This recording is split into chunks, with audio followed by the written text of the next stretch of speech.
अक्सर हम कहते हैं, घरों में देखते हैं कि बच्चे जब गोलू गोलू से दिखते हैं तो लोग यही कहते हैं कि बच्चे तो ऐसे ही अच्छे लगते हैं, थोड़े गोलू गोलू से हो। डॉक्टर साहब, क्या ये सही है? बच्चों में भी 12 मिलियन से ज्यादा बच्चे भारत में ओबेसिटी के शिकार हैं। बिल्कुल सही नहीं है। जिसको आम तौर पे भारतीय घरों में कहा जाता है बच्चे हेल्दी हैं, बच्चे अनहेल्दी हैं।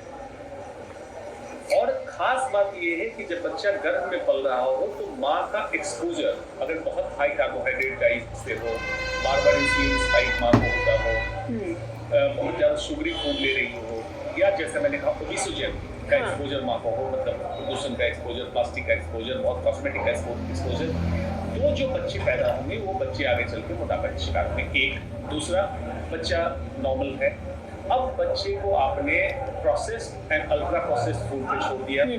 प्रोसेस्ड अल्ट्रा प्रोसेस्ड फूड क्या होता है? जो आपका शैतानी रसोई का खाना है वही है प्रोसेस्ड फूड। ये आप बार बार कहते हैं कि बाहर का मत खाया करो, शैतानी रसोई है, घर का रसोई वहीं का खाया करो।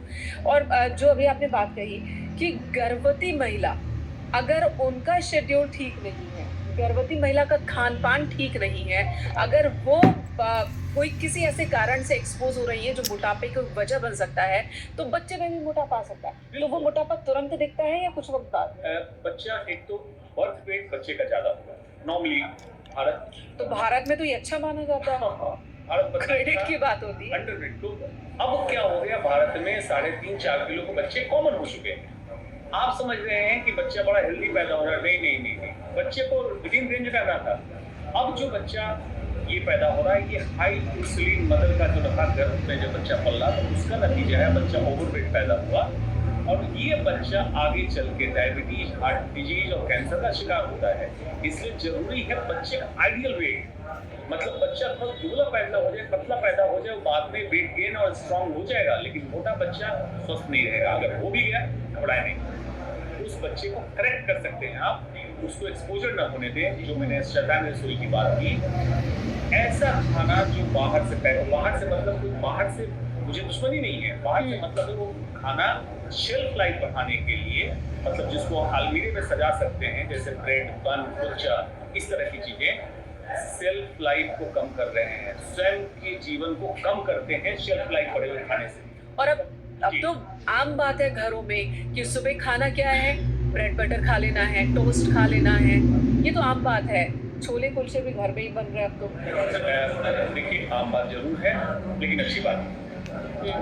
भारतीय भोजन इसीलिए प्रसिद्ध था कि as raw as possible, as natural as possible हम खाते थे, हम पैक्ड फूड पे नहीं जाते थे। लेकिन आज भारतीय घरों में ब्रेड इस तरह घुसा है, बाजारवाद, कंज्यूमरिज्म का नतीजा है। इसकी जरूरत नहीं थी।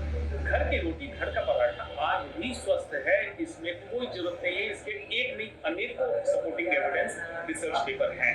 उतना ही नहीं हुआ, भारतीय घरों में ऐप बेस्ड आपने बच्चे को मोबाइल दिया, उसमें पेमेंट मोड दे दिया, बच्चा शाम को रात को पढ़ रहा था, आप तो सोने चले गए। अब बच्चे को लगा कि रात में कुछ करने को नहीं है, डिजिटल फूड ऑर्डर किया, वो खाना रात को 2 बजे आया। 2 बजे हमारा body cortisol down, intestine down, liver सोने चला गया था। दूसरे बच्चे ने खाना डाला, खाना कौन सा आएगा? वही अल्ट्रा प्रोसेस्ड फूड, शैतान की रसोई। बच्चे ने रात में खाना खाया 2 बजे, डाइजेशन की प्रॉब्लम, गट माइक्रोबायोम, गट के अंदर जो बैक्टीरिया है 30 से 70 ट्रिलियन बैक्टीरिया है डैमेज, और प्लास्टिक में खाना पैक हो गया है, हैलेट्स एंड बिस्फेनॉल ए जो मोटापे का कारण है। मतलब कुल मिलाकर कुछ भी उसमें ऐसा नहीं है जो हेल्दी है। एग्जैक्टली, उसको फास्ट फूड जिसको कहते हैं। मैं हद से पूछता हूँ, ऐसा फास्ट क्या लाइफ में जो खाने के लिए आपको टाइम नहीं है? नंबर 1, नंबर 2 कि ऐसी जरूरत क्यों आन पड़ी कि घर में आपका खाना नहीं है? इसको मैं कहता हूँ न्यूट्रिशनल पॉवर्टी, मतलब पोषण के पॉइंट से, पोषण के दृष्टिकोण से गरीबी है, ये अमीरी